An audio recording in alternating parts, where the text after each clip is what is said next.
Ladies and gentlemen, Bradford City have confirmed that left-back Lreid Richards has today signed a new one-year deal with the football club. If you do go on to enjoy today's video, please make sure to drop a like on there for me and subscribe to the channel as well if you are new. Get your thoughts in down in the comment section down below. And obviously this has been announced on a match day, which is not really ideal, also not great for the YouTube algorithm, so I think I'm going to promote this as a tier 3 video, then in a week or two put it to unlisted, so anybody who watches in the playlist, you're going to get this bonus video. If you don't look at the playlist, then you're never going to see it. But let me know your thoughts down in the comment section down below. Personally, I'm very happy that Richards is going to be around for next season. It's another position which is pretty much complete now. I don't see us going out and going into the transfer market to sign any more left wing backs. We've got multiple players who can play there, the likes of Ibu Toure, Lreid Richards, Defender Lreid, Adam Wilson was used in pre-season there last campaign. I mean, we've even got Yannick Wildshaw on trial at this moment in time. He's going to potentially play his second and final pre-season match of Bradford City tonight. Well, obviously after tonight's game they will make a decision before we go to Austria on Wednesday. But the Bradford City article does then read, Richards extends City stay. Bradford City AFC is delighted to announce Lreid Richards has signed a new contract extending his stay at the University of Bradford Stadium by another year. The 23-year-old played an important role in the Bantam's promotion to Sky Bet League One, featuring 22 times, finding the back of the net twice last campaign. Having joined City in 2023, the left-sided defender has racked up 60 appearances in Claret and Amber. Richards said, "I am really pleased to have re-signed with the club and extend my stay, especially after last season. The ambition of the club is massive and a real driving factor in me extending my stay. Being promoted last season, I see how big the club is and it was incredible to see." City manager Graham Alexander added, "Lewis has had a difficult time with injury, but we believe he's a very good player with lots of potential in him.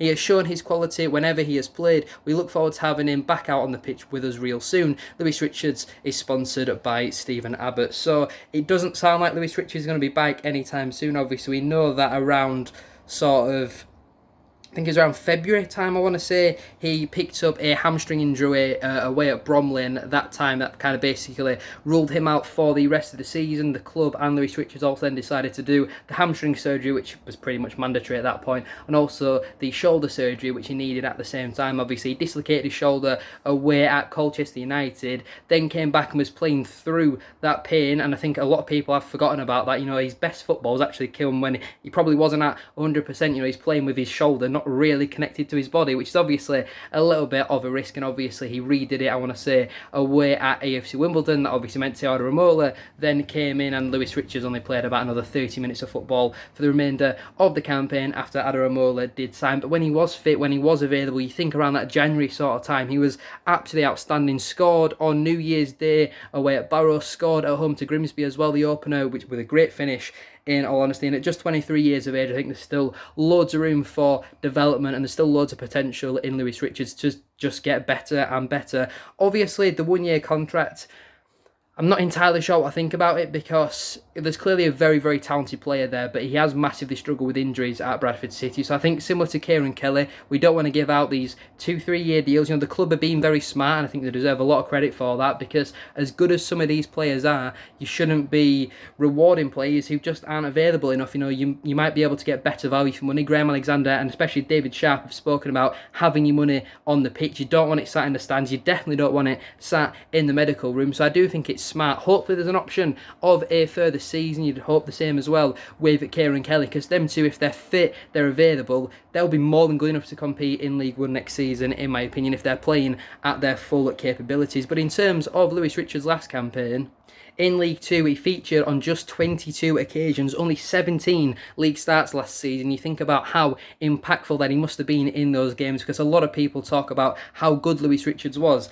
last season. He played at just over 1,500 minutes, where obviously he did score the 2 goals, averaged a goal every 754 minutes with a 20% goal conversion rate, which for a left wing back, or just a wing back in general, for 1 in 5 of your shots to be a goal, I would say is that you don't shoot often, or you're a pretty decent decent finisher, and that is what I would say with Lewis Richards. He obviously registered one assist as well, which was in our 2-1 home defeat against Doncaster Rovers, one of only 2 home league defeats out the full campaign last season. He did also create 2 big chances with a 74% accurate pass rate. He had a 23% accurate cross rate, so nearly 1 in every 4 crosses were finding a Bradford City man, which I do think is a pretty decent return. In terms of defensive stats, only the 0.7 interceptions per game, but 1.3 tackles per game, 3.7 balls recovered per game, 2.2 clearances per game as well, with a 36% successful dribble rate. He won 51% of his ground duels and 52% of his aerial duels, so he is getting the better of his opponent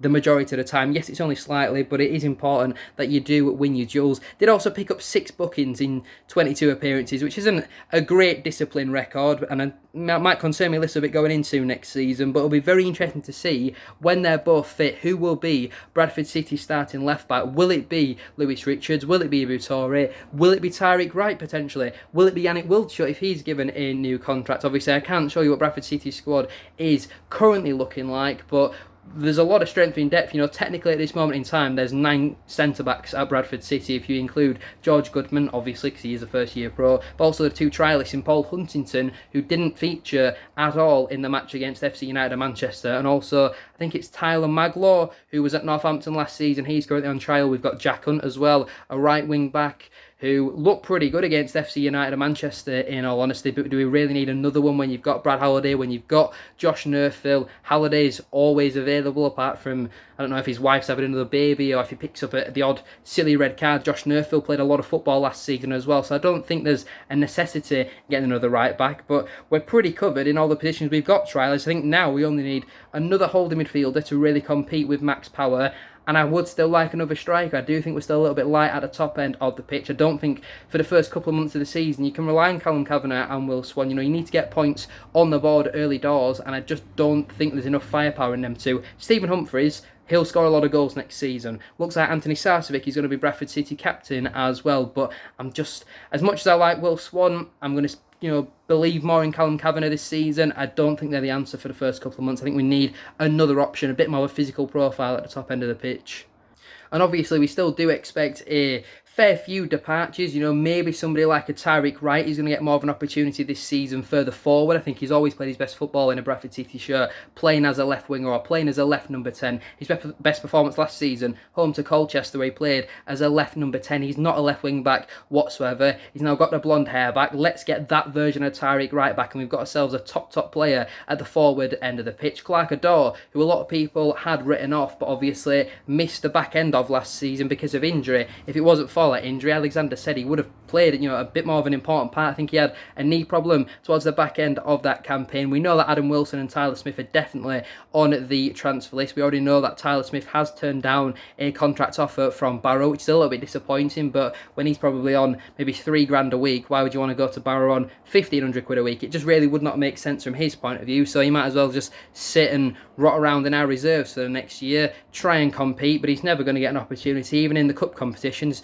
Harry Ibbetson's going to be favoured over him, so from his point of view, when you think long term in his career, you take a bit of a pay cut now, but go and smash it at Barrow, and that's when you'll get your move back up the footballing pyramid. If you don't play football for a year, after not playing much football last year, to miss basically 2 full seasons because you can't really find a move elsewhere, you don't want to take a little bit of a pay cut, I think when you're thinking long term in his career, would seem a little bit daft. Obviously, I don't know the ins and outs. Barrow might have been offering him 20 quid a week, which is obviously understandable. He might not be on $3,000 a week. These are just random figures that I'm throwing out, having a little bit of an educated guess. But I would still expect some of the youngsters to go out on loan, and maybe the odd 1 or 2 more we're still contracted for next season to potentially be sold back down to a League 2 club. The strong rumours Richie Smallwood could be signing at for Hartlepool. But my overall thoughts then on Lewis Richards signing a new contract with Bradford City. I think it's really good business. Hopefully he can stay injury free next season and play at least 35 games next campaign. You're probably not going to get him for the full 46, but